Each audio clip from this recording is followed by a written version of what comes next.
Bueno, en este vídeo vamos a mirar de empezar a tocar un poquito el material principal de Arnold, que en Arnold 5 se llama Standard Surface, superficie estándar. Y para ello, bueno, como veis he importado una escena con una shader ball genérica y vamos a empezar a trabajar esto.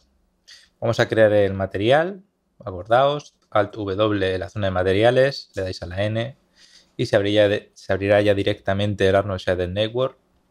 Y ahora aquí podéis buscar estándar, ¿vale? Y veis que aparece el estándar Surface dentro de la categoría Surface, ¿vale? Acordaos que hay todas estas categorías, Surface, estándar, Surface, ¿vale? Lo arrastramos y vamos a ir viendo cada uno de los parámetros. Vamos a aplicar este material que acabamos de crear al shader ball ahora mismo y vamos a ir viendo paso a paso qué es lo que nos encontramos en este shader.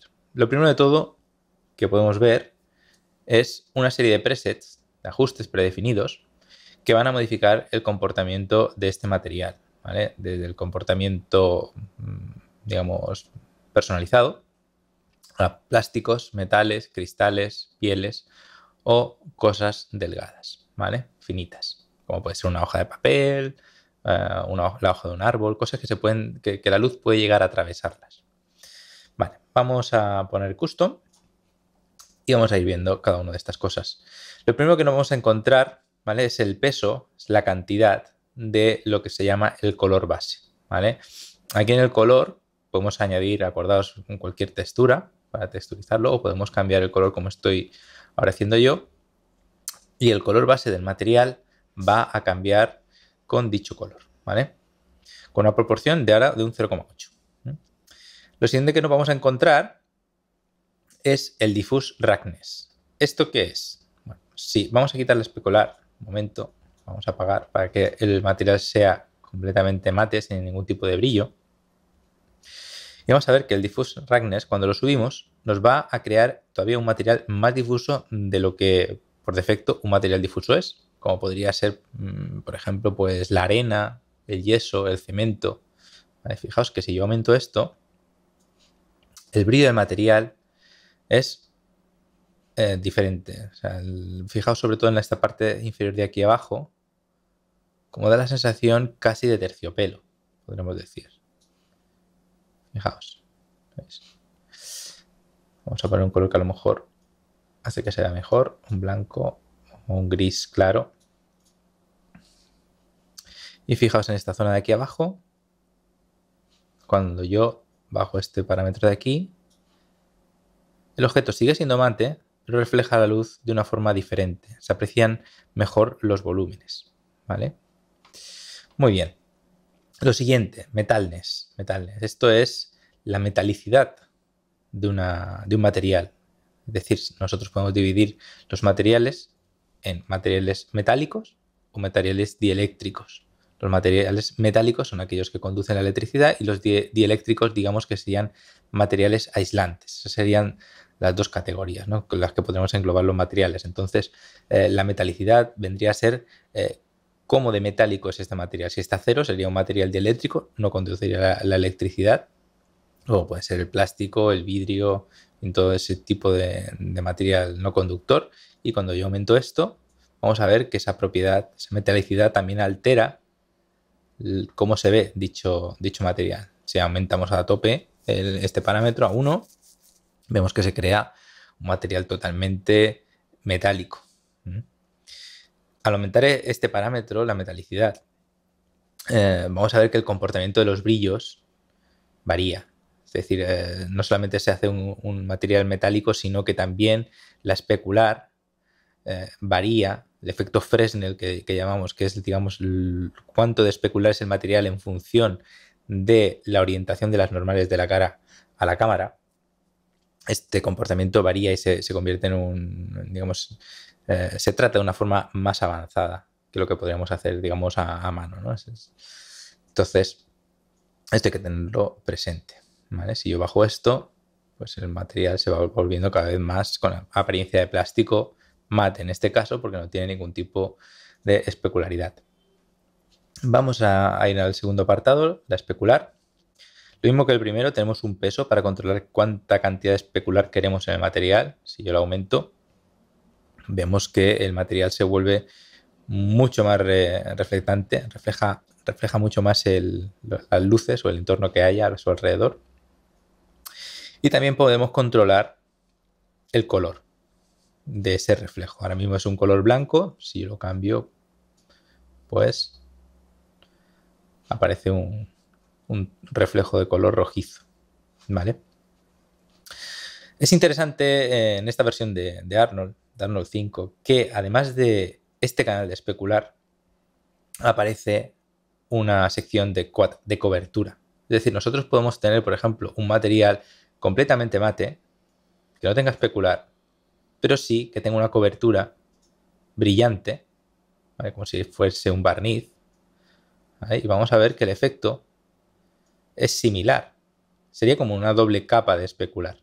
Esto es imprescindible cuando queremos representar materiales que tienen una especular compleja, como puede ser la pintura de un coche, en la que las pequeñas motas que brillan en la pintura metalizada del coche reflejan de una forma diferente la luz a la especular global del material, por ejemplo.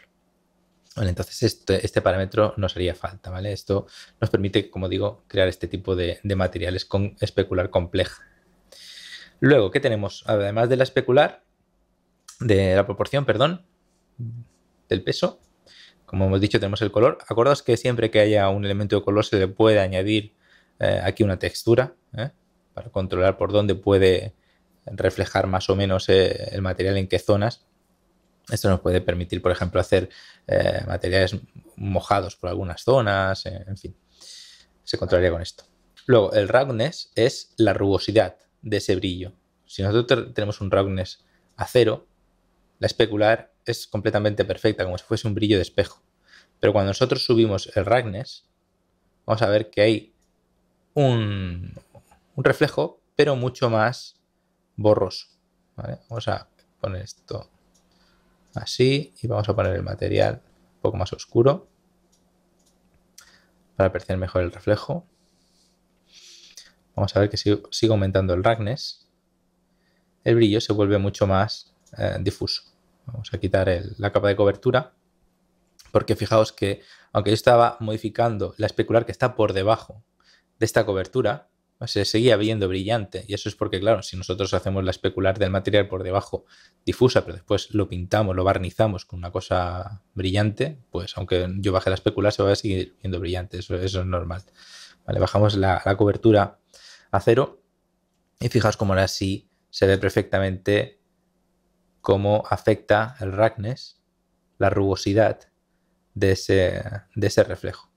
Así podemos hacer, por ejemplo, materiales que estén abrasados, cepillados, ¿vale? Haciendo que el reflejo no sea perfectamente como si fuese un espejo, sino que tuviese cierta rugosidad, ¿vale? Luego tenemos el índice de refracción del material. Y esto es muy interesante porque esto va a variar el comportamiento de todo el material, ¿vale?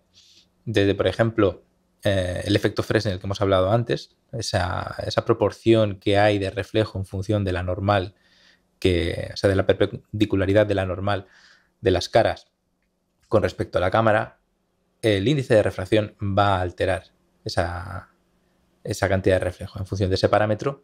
O también, por ejemplo, en caso de que queramos hacer un cristal o un objeto que sea transparente, pues este es un parámetro vital para hacer eso, ¿vale? Es, digamos, la piedra angular del material tendría a ser su índice de refracción. Entonces es muy importante. Hay tablas en internet donde podemos ir a consultar el índice de refracción de cada uno de los materiales. El índice de refracción de forma física vendría a ser cómo de lenta viaja la luz a través de esa superficie, ¿no? A través de cuando atraviesa esa superficie, la velocidad de la luz en el aire o en el vacío es 1, pero a medida que yo voy atravesando materiales, pues esa velocidad va cambiando. Digamos, no viaja igual de rápido la luz en el agua, que en el aire, que en la miel o que en cualquier otro material, ¿vale? Entonces, fijaos que si yo voy bajando esto, Fijaos cómo ahora hemos perdido brillo o reflejo, mejor dicho, en la parte frontal de las caras, pero sigo manteniendo la especular en los bordes, ¿vale? Si yo aumento esto mucho, voy a poder conseguir incluso un efecto metálico. Vamos a poner 10, por ejemplo. Vamos a ver que el efecto es prácticamente metálico. En anteriores versiones de Arnold esto nos permitía crear este tipo de materiales metálicos. Lo que pasa es que ahora este parámetro de metalness pues viene a sustituir que tengamos que poner unos IORs tan altos, ya que aumentando esto vamos a poder conseguir, además de ese efecto metálico, pues digamos un brillo especular más complejo, mejor realizado que si lo hiciéramos de la forma anterior, ¿no? Entonces, nos facilita un poco las cosas. Bueno, nos habíamos quedado en la parte de la anisotropía y la rotación. Vamos a ver esto con un elemento diferente, con un disco. Vamos a hacer el típico efecto que tienen, por ejemplo, las sartenes por debajo, las sartenes de acero inoxidable o de metal. Vamos a ocultar este shader ball. ¿Vale? Y vamos a activar este disco. Y una luz adicional. Tengo asignado este material al disco ya previamente. Y como vemos, pues tiene un reflejo especular ahora normal, no tiene ningún tipo de anisotropía, pero vamos a hacer ese efecto, como digo. Vamos a aumentar la anisotropía, por ejemplo, a 0,5. Vemos que ahora mismo no está ocurriendo nada, pero vamos a seguir haciendo cosas. Vamos a, por ejemplo, añadirle un fractal, un ruido, perdón, noise. Vamos a añadir un noise, vamos a necesitar esta pieza, vamos a necesitar también un degradado. Un degradado puede ser de dos tipos, digamos en escala de grises o en RGB. En este caso, uno de escala de grises me va a ir bien. Vamos a empezar con este degradado, con este nodo de degradado. Vamos a hacer esto un poquito más grande, así. Y vamos a conectar este nodo de degradado a la rotación de la especular. Vámonos aquí, rotación de la especular. ¿Vale? Y ahora mismo vemos que no pasa nada. Pero si hacemos lo siguiente, vamos a coger aquí y vamos a cambiar esto. Vamos a añadir aquí unos puntos. Vamos a alterar esto de aquí. Vamos a hacer aquí unas ondas.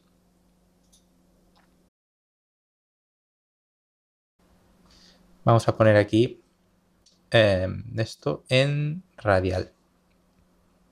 Perfecto. Así que vemos claramente ese efecto de aspas. Vamos a reducir un poco la anisotropía, que la he subido demasiado. Ok, vemos ahora ese efecto. Y ahora vamos a intentar añadirle una rugosidad a esas, digamos, tiras de luz, de reflejos, para darle más realismo. Para eso vamos a hacer uso del ruido, de este nodo de ruido, de un nodo de bump, de relieve. Vamos a invocarlo aquí. Bump 2D. Vamos a conectar este ruido al bump en el mapa de bump. Y la salida de este mapa de bump la vamos a conectar a el canal de geometría normal. Ok, muy bien. Lo siguiente que tenemos que hacer es, bueno, para ver cómo se está comportando el ruido, pues simplemente lo puedo arrastrar aquí. Ahora vemos que este ruido no tiene ningún tipo de detalle. Vamos a primero darle una forma circular al ruido, porque si yo ahora esto lo aumentase, puedo ver que el ruido lo que hace es distribuirse como si fuese una mancha o manchas a lo largo de la superficie, y eso no me interesa. A mí lo que me interesa es hacer círculos sobre dicha superficie. Para eso, como digo, voy a necesitar otro RAM, float, escala de grises. Voy a necesitar que este RAM sea del tipo circular. Lo voy a conectar al ruido, a las coordenadas, en este caso P de posición, y como veis ya tengo aquí un pequeño aro. Si yo aumento en el ruido la escala, vamos a ver que efectivamente se van haciendo esos círculos concéntricos. Si veo que estos círculos no son suficientes, pues puedo ir al canal de ruido y darle aquí más detalle, y vemos que los círculos se hacen todavía más finos. Vale. La amplitud de esta información, para que no sea un relieve tan pronunciado, pues podemos bajársela. Y ahora vamos a conectar. La vamos a conectar, bueno, ya está conectada al bump. Simplemente vamos a ver la salida de nuestro shader principal. Y ahora sí que vemos cómo se ha creado una superficie rayada, quizá demasiado, tiene un bump demasiado fuerte, entonces puedo coger y reducirle la intensidad de dicho bump o bien la amplitud de la textura, digamos, para que no sea tan evidente. Puedo hacerlo de las dos formas, o bien reduciéndole, digamos, lo que se hunde o lo que sobresale del material con este bump, o bien haciendo lo mismo con la textura en el nodo de noise, en la amplitud concretamente. ¿Vale? Pues así vemos para qué funciona la anisotropía. Funciona para esto, para poder tener este tipo de reflejos. Si yo la tengo a 0, pues vemos como no hay ese tipo de reflejos, de manchas, digamos, de luz. Y si la subo, pues sí que se ven dichas manchas. La rotación, acordaos que ahora se está controlando mediante este ramp de aquí, por lo que si yo varío este gráfico, pues esas rayas las podéis ver. Si yo varío este gráfico de aquí, pues como veis, esas rayas de reflejo pues aumentan, disminuyen en función de este pequeño grafiquito de aquí. Muy bien, sigamos con el estándar Surface. En esta parte del video tutorial vamos a ver la transmisión de la luz a través de un material. Vamos a eliminar la contribución de la difusa y de la especular para no tener problemas y no liarnos con esas dos variables, digamos. Y vamos a aumentar la transmisión. Como digo, esto es la capacidad que tiene la luz de atravesar los objetos y por lo tanto de hacerlos transparentes. Vamos a ir ampliando y vamos a ver cómo ese objeto cada vez va ganando mayor transparencia, de tal forma de que si yo la pongo a 1, pues vamos a tener un objeto completamente transparente. Hay que decir, antes de nada, de que para Arnold los objetos no son realmente 100% transparentes a no ser que le añadamos un tag de Arnold, que es lo que yo tengo hecho aquí. Vamos a borrarlo y vamos a ver qué hace. Eliminamos este tag y vemos que ahora el objeto se ha oscurecido.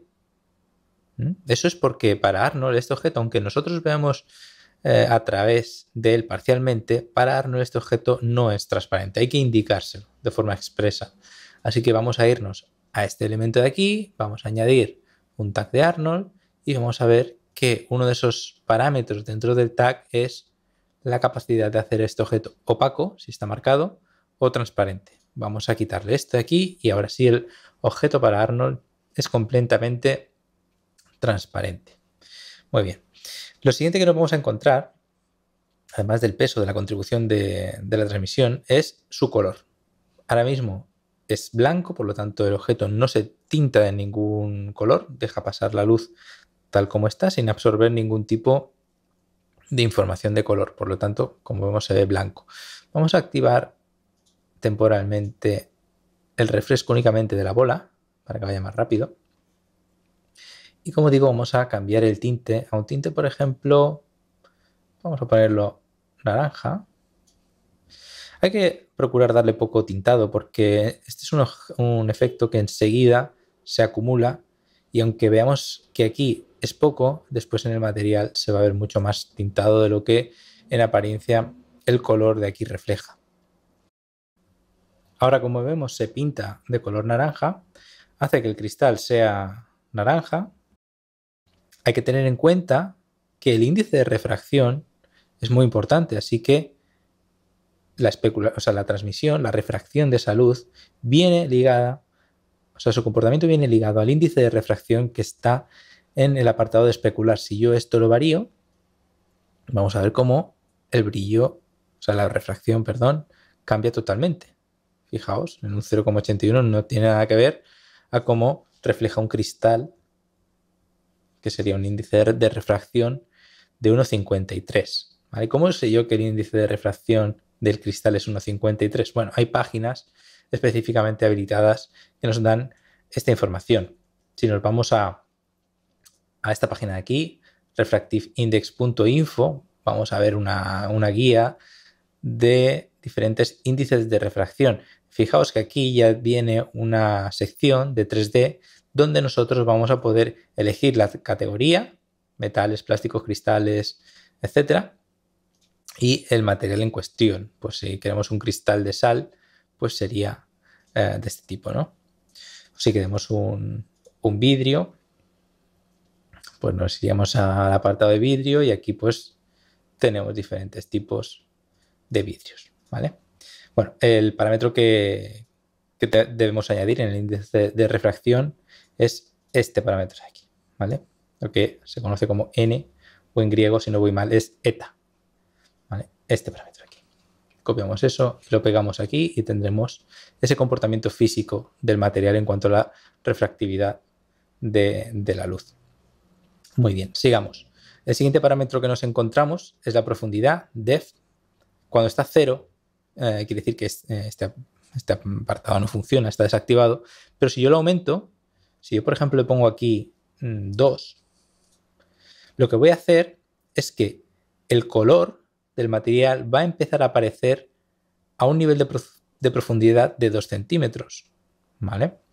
Esto hará que sea mucho menos evidente el color a medida que yo vaya aumentando el depth. Si yo le pongo aquí, por ejemplo, 30 centímetros, veremos cómo el material se va tintando mucho menos. Esto quiere decir que nosotros no tenemos prácticamente 30 centímetros de material, ¿vale? En esta esfera. Entonces, claro, se tinta muy poco. El gradiente hasta el tintado máximo nunca va a llegar hasta el final porque no es lo suficientemente grande esta esfera. Este parámetro va vinculado a la escala de la escena. Entonces es muy importante que antes de empezar a trabajar con los materiales tengamos la escena a escala correcta, ¿vale? Vamos a poner esto a 2. Y lo siguiente que nos encontramos es el scatter. El scatter va a hacernos un efecto como si fuese el cristal más turbio de lo que por defecto sería si no tuviese este parámetro de aquí activado. Ahora mismo está a 0, no está activado, no tiene ningún color, pero si yo lo cambio, lo pongo por ejemplo también naranja, vamos a ver cómo este efecto cambia totalmente.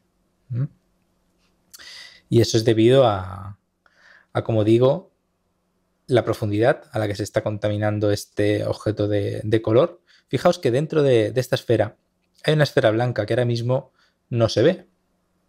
Si yo aumento la profundidad a 10, vamos a ver cómo ese objeto empieza. Bueno, a 10 es demasiado. Quizá a 5. Vamos a ver cómo esa esfera blanca que hay empieza a verse. ¿Vale? El objeto, es el parámetro de scatter, es muy relativo al depth, ¿vale?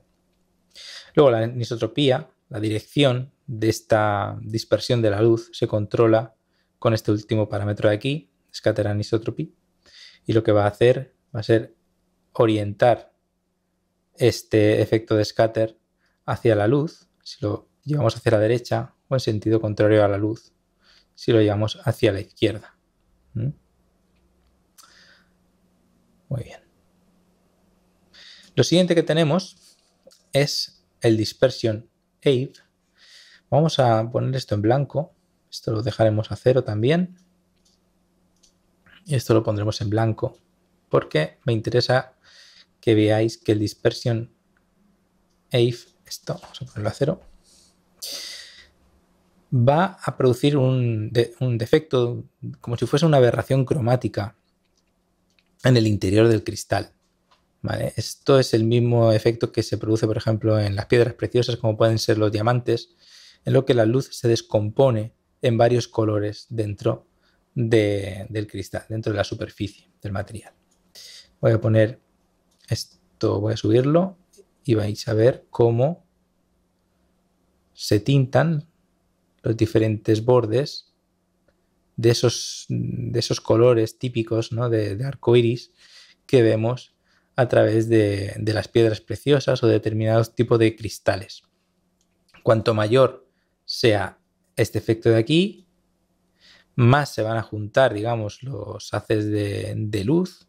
Vamos así, vendremos a tener un cristal que tiene menos cantidad de este efecto, ¿vale? Y si este efecto lo ponemos a 1, pues sí que se va a notar bastante más este efecto de contaminación de color de arco iris, ¿vale? Si lo ponemos a 0, se desactiva, perdón, totalmente. El extra roughness lo que nos va a permitir va a ser cambiar la apariencia que tiene ahora de especularidad, digámoslo así, o sea, lo puro que es el reflejo que se está viendo a través de la refracción, ¿vale? Si yo no quiero que esto sea tan transparente, tan puro, y quiero hacer, por ejemplo, el efecto que tendría un elemento congelado, imaginémonos que esta esfera está congelada dentro de esta otra esfera y esta otra esfera es de hielo, pues yo tendría que aumentar este extra roughness un poco más para tener ese efecto, ¿no? de dispersión que tiene el reflejo por dentro, ¿vale? Fijaos cómo así se ve a través de la esfera, pero no de una forma tan pura como veíamos antes, sino que la luz se dispersa. Este efecto es bastante caro en tiempo de render. Fijaos cómo aparece mucho más grano que antes, así que tenedlo en cuenta. Otra cosa que también puede ser interesante es el tema de las cáusticas. Nosotros tenemos aquí un cristal y ahora queremos que tenga un efecto de cáusticas en la superficie. Vamos a ver cómo podemos trabajar esto, porque en Arnold funciona de forma un poco diferente a otros motores de render. Vamos a quitar el extra roughness este. Vamos a trabajar con una esfera para que le cueste menos hacer la representación. Vamos a activar esto y desactivemos la esfera, o sea, el material principal. Quitamos esto y tenemos aquí, como vemos, esta esfera de cristal que tiene el mismo material que anteriormente tenía la shader ball, ¿vale? Cuando nosotros añadimos un sky, un cielo, una imagen, automáticamente esa imagen sí que va a producir un efecto de cáusticas si nosotros en el material previamente hemos ido a avanzado y hemos activado esta pestaña de cáusticas. Fijaos aquí abajo cómo enseguida se enciende esta parte de esta zona de la superficie debido a ese efecto de luz cáustica que mancha, ¿vale? Esta zona. Si nosotros le cambiamos el color, lo vamos a ver de una forma mucho más evidente, como esto se tinta de color azul debido a que la luz atraviesa la esfera y mancha esto. Pero eso ocurre únicamente cuando tenemos el cielo con un sky, un cielo HDRI, iluminando la escena. Pero vamos a fijarnos qué pasa si nosotros desactivamos el cielo y activamos una luz de área, por ejemplo. Desactivamos el cielo y ahora tenemos una luz de área, pero en este caso yo la tengo con un pequeño truco para hacer que funcionen las cáusticas, que es el siguiente. Nosotros vamos a cerrar esto.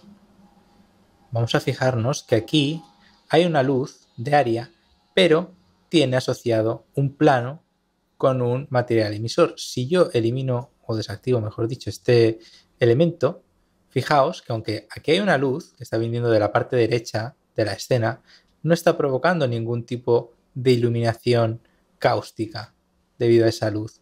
Ahora, sin embargo, si yo activo un plano, vamos a ver ese plano aquí.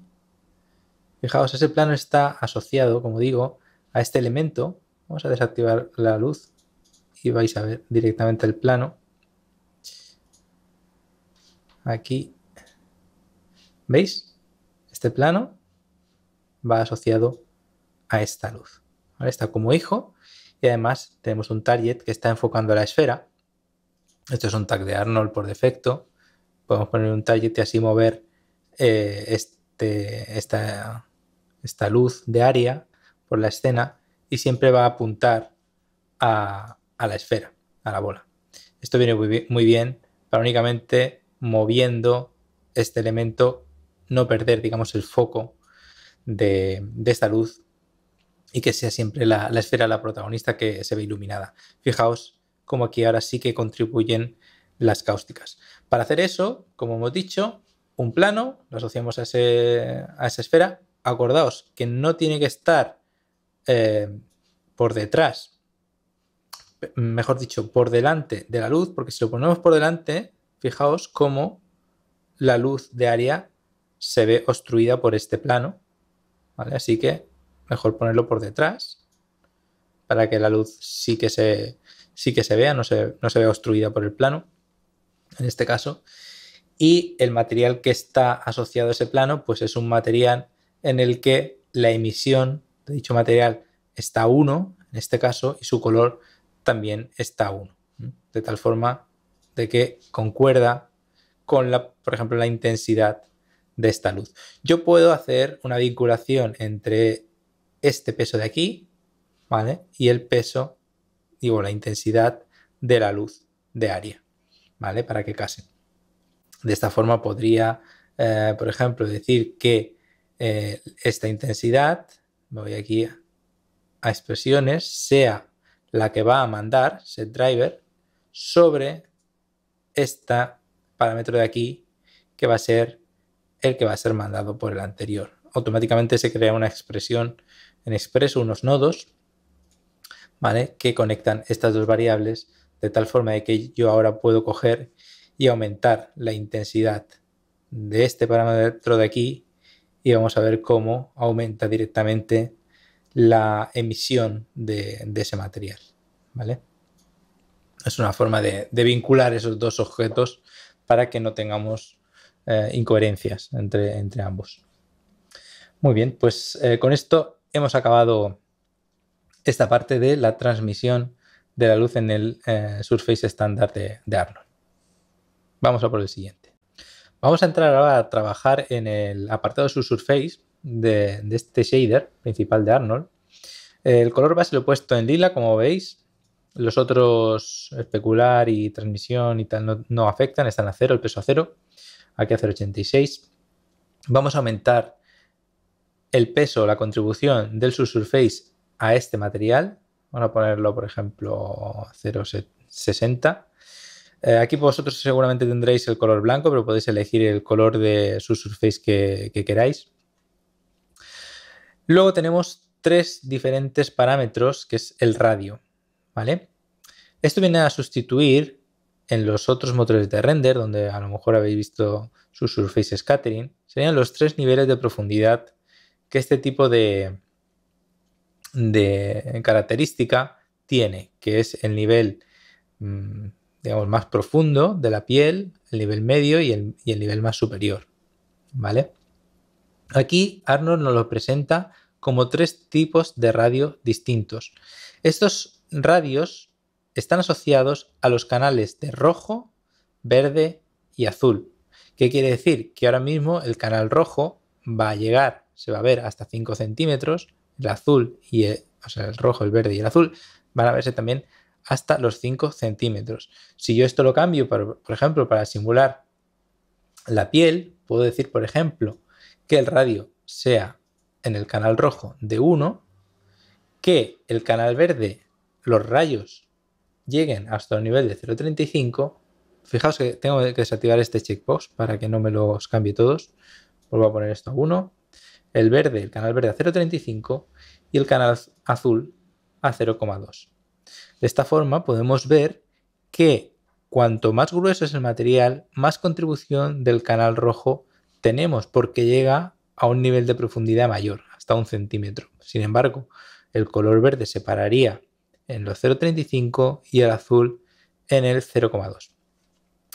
Por otra parte, también tenemos la escala. El subsurface scattering depende mucho de la escala de la escena y del objeto.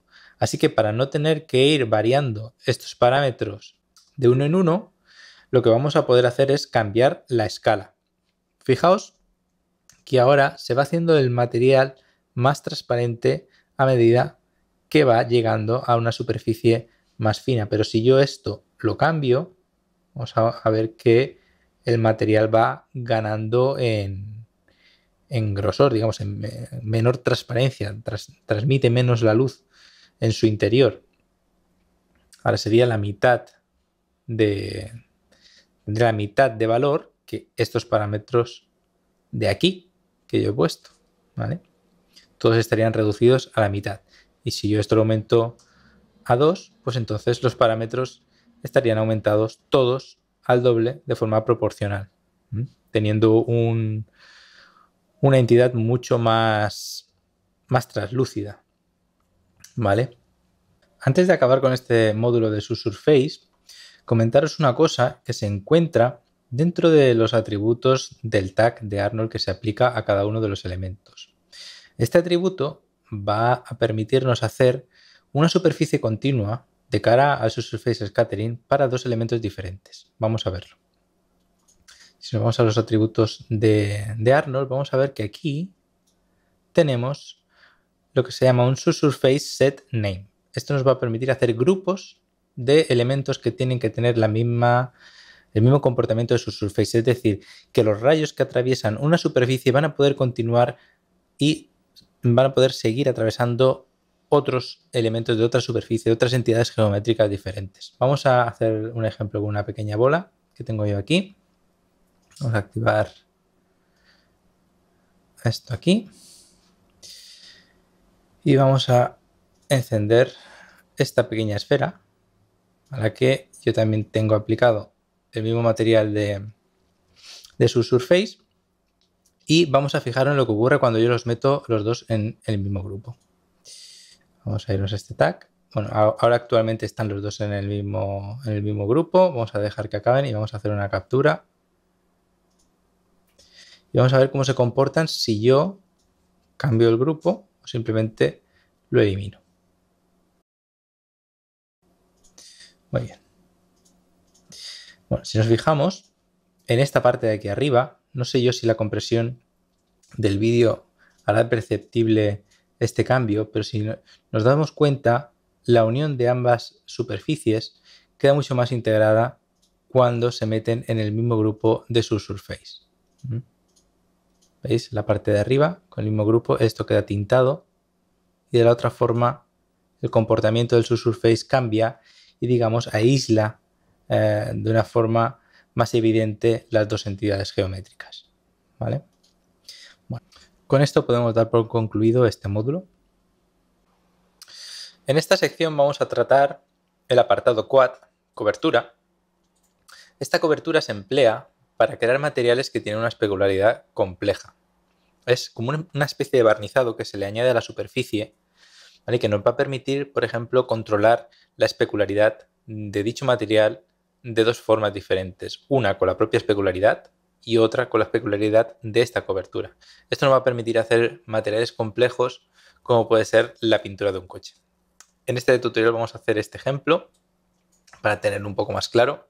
Fijaos que los apartados son similares a los anteriores, el peso de dicha cobertura, la cantidad, digamos, el color de esa cobertura, lo difuso que es la especularidad de esa cobertura, el índice de refracción, que en este caso puede ser distinto al índice de refracción de la especular del material base, digamos.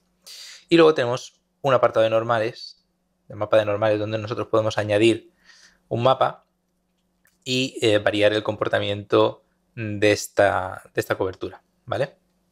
Vamos a hacer un ejemplo y lo veremos todo más claro. Antes de nada, como ya os digo, al ser una cobertura, si nosotros cambiamos el color, por ejemplo, de dicha cobertura, vamos a añadirlo, vamos a ver que se tinta de rojo. Pero si el color base es verde, podemos ver que, perdón, el color base es el de arriba. Esto es la especularidad, esto. Si el color base es verde, vemos que ese verde se queda manchado por este rojo de la capa de cobertura. Es un barniz coloreado en este caso. Muy bien. Vamos, como digo, a hacer el material de la pintura de un coche. Así que vamos a poner esto en blanco. Y vamos a hacer uso de un nodo nuevo que se llama Flakes. ¿Vale? Si lo ponéis aquí, os saldrá en el apartado de texturas, lo añadimos. Y estos flakes son ni más ni menos que esas pequeñas motas que se ven en la pintura de un coche que hacen que refleje de una forma especial. Esas son como esas mini partículas metálicas, ¿vale? Entonces vamos a simular esas partículas con este nodo de aquí. Fijaos que si yo aumento esto, la cantidad de partículas aumenta y su tamaño disminuye. Vamos a ponerlo en 500, ¿vale?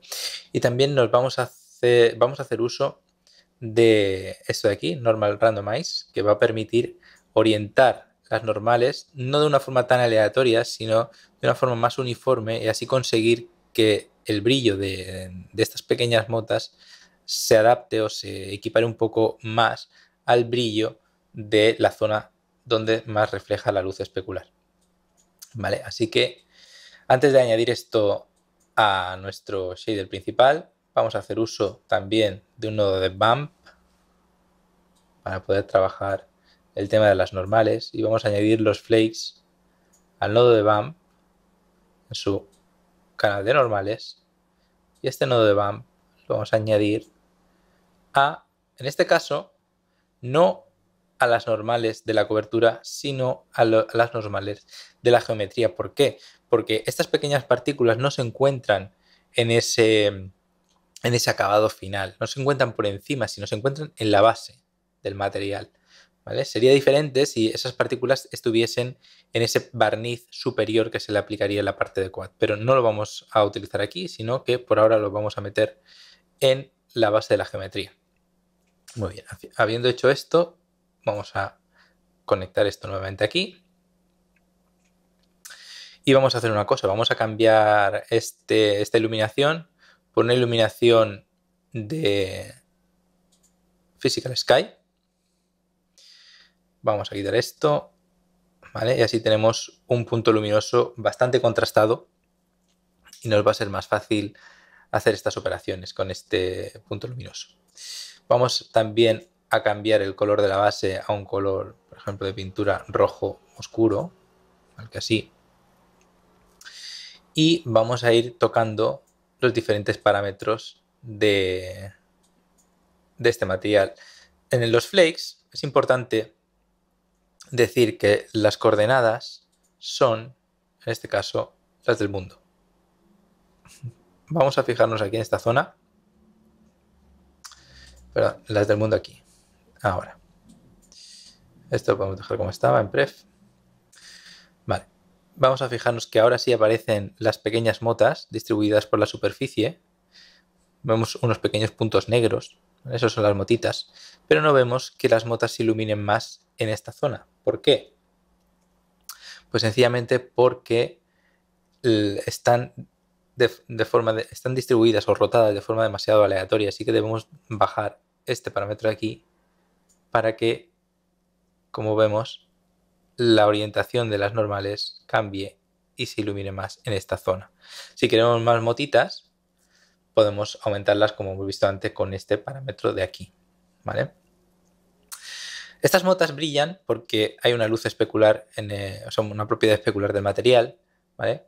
Y a nosotros lo que nos interesa para asemejarlo más a un material de coche es que la cantidad iluminada de motas sea mayor. Ahora mismo solamente hay estas poquitas de aquí, ¿vale? Y esto es debido a que el brillo especular, o sea, al roughness, o sea, la rugosidad de la especularidad está muy baja. Si yo aumento dicha rugosidad, veremos como la zona de brillo de estas partículas aumenta. Vamos a aumentarlo un poco más. Tal que así. Vale, vemos como ahora se ven más partículas brillantes. Vamos a poner más cantidad de partículas. Vamos a irnos aquí. Vamos a variar esto. Vamos a ponerle 1000, el doble. Y si vemos que las partículas son muy pequeñas, lo que podemos hacer es ampliar su tamaño. Tal que así. Por ejemplo. Vemos como hay muchas más cantidades de partículas por la zona. El brillo se nos sigue respetando. Vamos a irnos aquí. ¿Y esto por qué es? ¿Por qué nos respeta este brillo si nosotros hemos variado la rugosidad? Porque estaba la cobertura activa. Si yo bajo la cobertura, ¿vale? Fijaos cómo ahora sí se corresponde la especular con la especular que hay aquí, con la rugosidad que nosotros le hemos marcado. Claro, si nosotros no tuviésemos la capacidad de añadir esta cobertura, nuestro material quedaría así. Efectivamente, las partículas brillan, pero a nuestros ojos este material no está pulido, no es como la pintura de un coche porque falta esa cobertura, esa laca que se le añade encima y que nos permite apreciar esto como una superficie pulida, ¿vale? Que es como está ahora. Si además nosotros cogemos aquí y añadimos un poco de metalicidad al material, vamos a ver cómo esas partículas además se tintan del color de la base, dando una sensación mucho más aproximada a lo que es la pintura metálica de un coche. ¿Veis?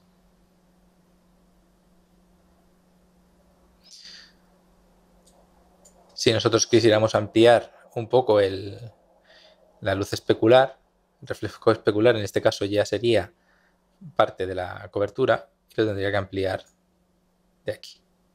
¿Veis? O si quisiera un material más brillante, pues lo reduciría un poco.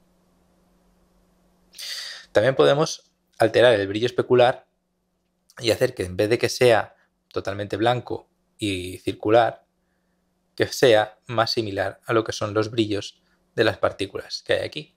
Para eso tendría que utilizar su mapa de normales y lo que haría sería llevarme este bump a el normal de las partículas. Vemos ahora cómo el brillo especular lo que hace es que se distribuye a través de esos puntos, ¿vale? En vez de quedar un círculo perfecto, queda así. Si nosotros ahora bajamos el roughness, pues vemos cómo brillan más las partículas que, digamos, están más próximas a la zona puntual de luz. Y de forma contraria, si yo lo alejo, pues brilla la esfera de esta forma. En este caso no nos interesa hacer esto porque la pintura de un coche lleva una laca totalmente lisa sin ningún tipo de partículas añadidas a ella, así que lo podemos eliminar este normal quad y nos quedaría tal que así. Si lo vemos en el shader ball, podemos coger, apagar esto y encendemos nuestro shader ball. Y este sería el acabado de este tipo de material aplicado a nuestra shader ball. Vamos a ir acabando con este nodo principal de materiales. Vamos a irnos a geometría y por último a avanzado, ¿vale? Vamos a ello. En esta última parte de este vídeo vamos a ver las propiedades o las secciones de geometría y avanzado. En las opciones de geometría vamos a ver que se encuentra una opción llamada Thin Wallet, ¿vale? Que esto nos va a permitir hacer materiales muy finos que son semi-translúcidos a la luz. Vamos a ver qué es esto. Tengo, como veis, este shader ball en rojo con un material difuso y he creado también un plano con un material, en este caso, con la propiedad de Thin Wallet activa, ¿vale? Vamos a ver qué ocurre, lo activamos. Y lo primero que vemos es que esta lámina, esta pequeña hoja totalmente plana, se ve afectada por la sombra que está proyectando esta esfera, ¿vale? Tened en cuenta que la luz viene de aquí, este objeto, como veis, está dejando pasar esa luz, pero en la zona de sombra se está viendo esta mancha. Esto es debido a esta opción de Thin Wallet que está activa. Si yo la quitase, Como veis, no pasaría esa luz a través de la lámina y no se vería proyectada la sombra. Tened en cuenta también que esta opción de ThinWallet viene condicionada por el parámetro de su surface. Cuando yo aumento o reduzco esta propiedad, vamos a ver que esa cantidad de luz que puede pasar a atravesar este objeto es mayor o menor en función de esta propiedad de subsurface. Es una especie de subsurface que no cuesta mucho tiempo de cálculo y a la hora de generar materiales como puede ser un folio a través de una luz o una hoja de un árbol, pues se emplea este tipo de parámetros con el subsurface activo y el ThinWallet. Otro parámetro que es interesante es el cutout opacity. Esto lo que nos va a permitir va a ser hacer parte del objeto transparente. Si nosotros hiciésemos el objeto transparente a través de la transmisión, pues no sería realmente 100% transparente porque podría atravesar la luz, ¿vale? Pero si el índice de refracción es diferente a 1 o hay algún tipo de especularidad en el material o sombra, lo que sea, pues puede verse afectada, digamos, por estas propiedades, ¿no? Si utilizamos el cutout opacity, lo que vamos a hacer va a ser hacer como una especie de máscara sobre la propia geometría, ¿vale? Esto en las anteriores versiones de Arnold se llamaba transparency, pero para causar menos confusión, ¿vale? Pues ahora lo han llamado cutout opacity y lo han metido en esta sección de geometría. Vamos a mirar de poner un checkerboard y lo vamos a linkar a ese cutout opacity. Bueno, vamos a ver que ahora el checkerboard es así, por lo tanto lo negro desaparecería, lo blanco se mantendría. Vamos a conectarlo, como digo, a ese cutout opacity y vamos a enganchar esto aquí. Y ahora veremos lo que ocurre. Vemos que no ocurre nada. ¿Por qué? Porque para Arnold este objeto sigue siendo opaco. Entonces, hasta que no le añadamos el tag correspondiente con la opción de que este objeto es transparente, es decir, desmarcando este checkbox en la parte de opaco, pues no veremos esa transparencia del objeto, ¿vale? Muy bien, sigamos con los ajustes. Bueno, luego tenemos un campo de normales y de anisotropía, similar a lo que hemos visto ya anteriormente en las otras secciones, así que no vamos a meternos con ello. Y luego en el último apartado, en el de avanzado, tenemos las cáusticas, que ya hemos visto anteriormente, las reflexiones internas. Esto puede ser interesante para ahorrar cálculos cuando tenemos un material con transparencia, es decir, que transmite, perdón, con transmisión de la luz, que transmite la luz. Vamos a ponerlo esto así. Perdón, vamos a irnos al shader apropiado. Ahora, si nosotros tenemos esto activado con transparencia, bajamos esto, perdón, con transmisión, aquí. Eso es lo que quería decir. Nosotros tenemos este tipo de material, puede ser que se estén reflejando diferentes cosas del entorno por dentro de esta geometría y eso puede ralentizar los cálculos, ¿vale? Con esta opción de interna reflection desactivada, esos cálculos se obvian, la calidad de los reflejos es inferior, pero también obtendremos una mayor velocidad de render, ¿vale? Luego las opciones de exit to background y indirect diffuse e indirect specular, bueno, esto es lo que le afecta la difusa indirecta a este material. Esto lo que hace es romper la conservación de energía de la superficie del material, es decir, lo que estaremos consiguiendo alterando estos dos parámetros es tener un objeto que no es reproducible en la realidad, ya que no conservaría la energía. Vamos a poner otra vez esto así y vamos a bajar la indirect diffuse y vemos cómo se vuelve esta zona de aquí, se vuelve más oscura cuando le está afectando la luz indirecta que rebota del suelo hacia la esfera y más clara, o como tocaría ser, mejor dicho, cuando está activo. Lo mismo pasa con la indirect specular. Todo lo que se refleja de de una forma indirecta, las luces no, porque es un reflejo directo, pero todo lo otro del entorno que se refleja de forma indirecta en la bola, pues quedaría anulado. Como digo, esto rompe el principio de conservación de la energía del material. Y el exit background, cuando tenemos un objeto transparente, translúcido, vamos a ver, si yo le digo exit to background, va a coger, aquí ahora no se ve muy bien, vamos a ver si podemos quitar la base, vamos a aumentar la rugosidad.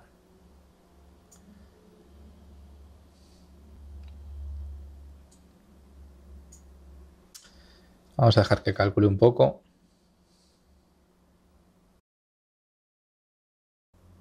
Vamos a hacer una captura de esto. Vamos a desactivar el exit to background.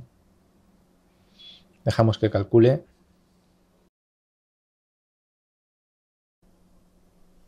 Vamos a hacer una captura y la podemos comparar.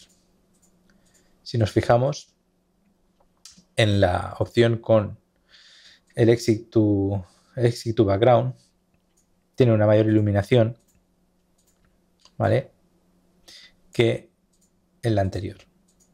¿Vale? Esto es debido a que coge información del fondo para terminar de pintar los rayos que salen de esta superficie, en vez de coger los rayos que hay en el color. Y con esto damos por concluido este vistazo por encima al Surface estándar nuevo de Arnold 5.